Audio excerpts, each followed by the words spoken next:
Matt Canavan, welcome to Insiders. Morning, Fran. Minister, before we get to drought and your policy, did you ring any of your colleagues last week and canvass the idea of dumping Bridget McKenzie as Deputy Leader of the Nats? Look, absolutely not, Fran. In my view, the last couple of weeks has seen the National Party at its finest. This is what our members do. They have a healthy disrespect for authority and a healthy respect for the views of their constituents, and they come to Canberra and fight for them.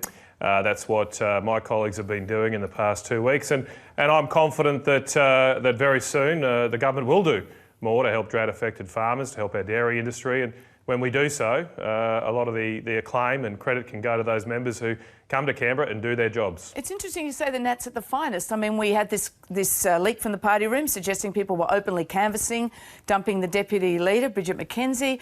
Yeah, we had the leaking of the Nats 10-point drought plan. As I understand, that wasn't signed off to be released from within the party room. That's your party operating at its finest? Well, all of those points you make, Fran, are all about the process. You know, they're about the making of the sausage. I'm much more interested in how the sausage tastes at the end of the process. And you know, sometimes the Nats might not be pretty, but we're pretty effective, and our members are pretty effective at voicing their concerns. And you know, the national conversation this past fortnight has been about the drought, and that's a good place for us to be in because it means it's driving an outcome, driving the conversation in a way that will help our constituents. So, you know, I've got a great respect for all my colleagues, and they certainly let their views be known when they come to Canberra, and that's good. That's a good thing because then it leads to action. Okay, I'll come to the making of the sausage in just a moment, but in terms of this week, and there were tensions within the Nats, they're on public display, no one really trying to hide them. Do you have any plans to move to the lower house yourself? No, I don't, Fran. No, I'm quite happy in the Senate. I represent a fantastic state in there, and I'm very lucky to be here in central Queensland and Rockhampton. I just love this place. It's got so much going for it, and I'm just going to keep doing what I do here. I've got a young family too, Fran. So you know, they're my number one priority. I always say my job as a senator and now a minister, lucky enough, is important, but it pales into insignificance compared to my job as a dad. So no leadership and a ambition. husband, I should say. A husband too. You should say that. So no leadership ambitions for you. Yeah. Oh look, no, Fran. You know, it's not a matter of that. I'm happy where I am, and you know, in terms of what I can contribute, I think you know I've made a fair contribution from where I am, and I'll just keep trying to do what I do. And I'm, as I say often, and it's not the election win that I'm happy about. A few months ago, what I'm happy about is that we've, through the election, been able to get more support across the divide for industries like the coal industry, to support jobs, to support development, to support dams. Look, everyone's talking about dams now. Everyone loves dams now. A lot of that's down thanks to the campaigning of the Nationals Party, and that's what excites me. Okay, so just to be clear, that's not a no to no leadership ambitions? Oh, well, Fran, I'll just want to keep making the best contribution I can over time. Okay. Let's go to the Nats 10-point plan for drought. It was leaked this week. The centrepiece is a $1.3 billion stimulus program for drought-affected communities. Half of that would be federal money. Is that the kind of funding you're expecting when the package is announced in the next couple of weeks? Look, Fran, I welcome all the suggestions, and it's not about a certain amount of funding. It is about what assistance we can provide. People are doing it really tough. And well, your party room seems to think it's about a certain amount of funding. I mean, they've got a figure on it, $10 million for each drought-affected electorate. Yeah. Well, and look, I'm not going to start revealing conversations in our party room, but suffice to say the conversation was not about or centred around a total amount of money. It was centred around what we could do, and at the heart of the proposal that's been put forward by Barnaby and others is about providing broader assistance through our community. It's not just, this is not a drought that just affects farmers. Obviously they're the front line of the impact, but there's a flow-on effect to towns and communities, to small businesses, to parents who struggle to send their kids to school. And so there is, we've already provided assistance, hardship relief for people off farm, but a lot of what Barnaby and others are talking about, what else we can do through the community, not a certain amount of dollar value being spent. Well, they are putting dollars on these community grants notion of $10 million each, as I said. There's also talk of tax relief. Are you supportive, or are you backing or pushing for any kind of tax holiday for some of the small businesses? Yeah, look, Fran. I'm not the drought minister, and I'm not going to. But you are around the cabinet table and start. Yeah, of course, and those conversations, are best held, frankly, among ourselves first too. All I can say is that we're all in there fighting and advocating for greater assistance. The government has done that. Over time, we have increased our assistance. The terrible thing about drought is it does continue. You don't know the end point of it, and therefore the policy does have to evolve as the circumstances become more severe, as they have. And that's the point. That's the point the National Farmers Federation making, isn't it? More money will be welcome, no doubt about it. But how does it move us closer to any kind of national drought strategy to get out ahead? Well, again, Fran, I'll let the NFF speak for itself, but I don't think you can, through drought, have a policy that is set at the start and doesn't change through it, because the circumstances of the drought change. And that's what the government has been doing by providing, announcing a few months ago that we provide zero interest loans for restocking for the first 2 years. Sure. We've announced a supplement to people receiving a farm household allowance, those doing it very tough. We've continued to increase our assistance in line with the severity of this drought, and we'll just continue to do that, I'm sure. All right. The NFF would say that's not a strategy, but it came up with its own 6-point plan this week, which included money for exit packages. That's money for assistance for farmers to leave the land. Earlier this month, you told Alan Jones, we can't always guarantee that every farm will be fine, that no tough decisions won't have to be made. Is now the time for tough decisions?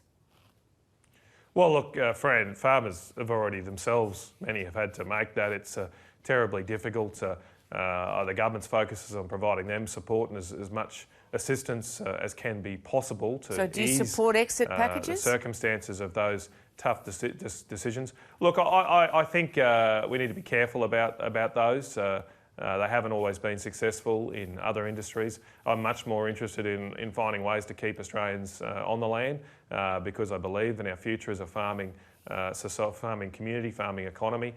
So I don't want to rush to have people go to the exit.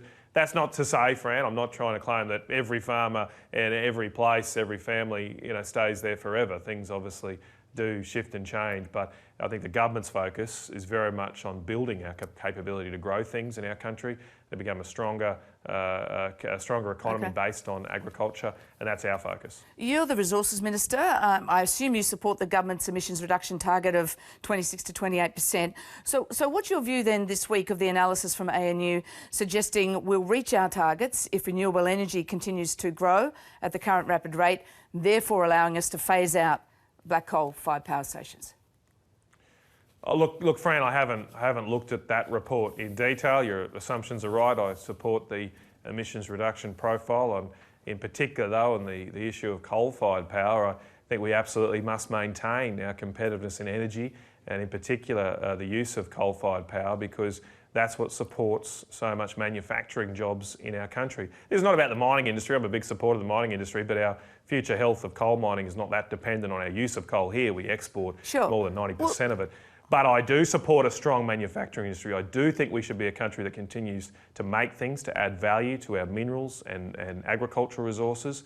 And to do that, we must use our energy resources too. And if those that want to shut down our coal-fired power are also saying, let's shut down our aluminium industry, let's put thousands of people in manufacturing out of a job, and I don't want to be a country that doesn't have a strong manufacturing We're not saying that. Let me talk to you, remind you of the speech from the CEO of Origin Energy, Fran Kelly, this week. He said that coal is the wrong technology to help firm the rise in renewables.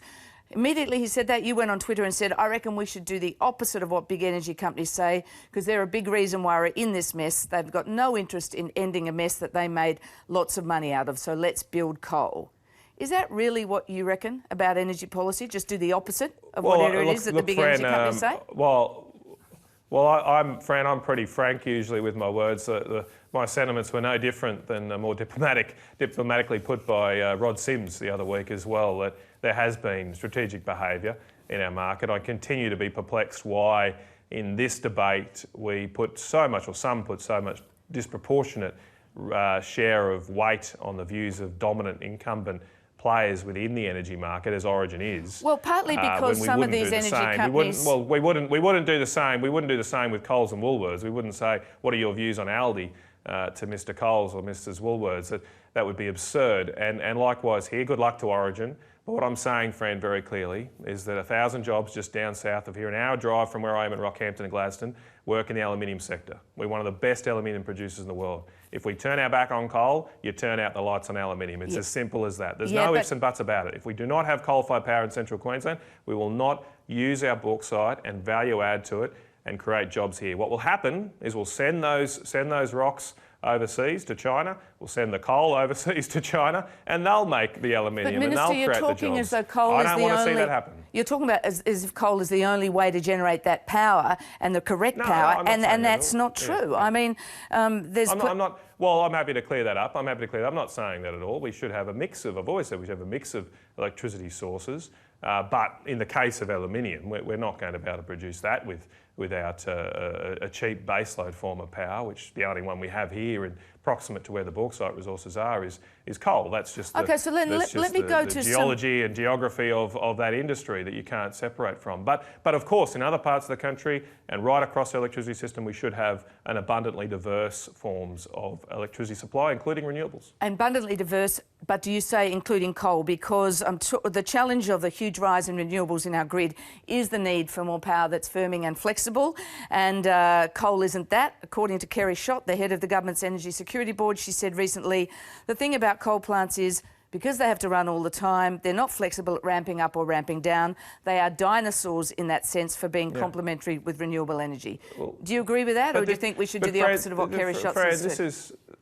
Well, look, I'm not aware of the full context of Kerry's quote, but you haven't seen that? The more detail, the bigger issue here is that there's too many people who just want to put a particular frame on our electricity system without thinking about how diverse and complicated it is. So yes, some parts of the system will need that firming power, which a big, old at least, baseload coal-fired power station won't be very good at doing. But other parts of our network which have heavy manufacturing and a reliable source of power don't really need the firming. They just need a cheap, reliable source of power for, say, our aluminium sector. So we can have different horses for different courses in our electricity system, and that's all I'm advocating for. Now, the modern coal-fired power stations can ramp up and down quite quickly, but we don't have any of those here in Australia. So how many of those, to support manufacturing, as you're talking about, how many of those do you think we should be building? Well, look, Fran, we certainly need some, and so here, I'm interested in particular problems, right? So that's what I'll take you through. So we have seen in the last month or two Rio Tinto say that if we can't have cheaper power, they will shut aluminium smelters here in Australia.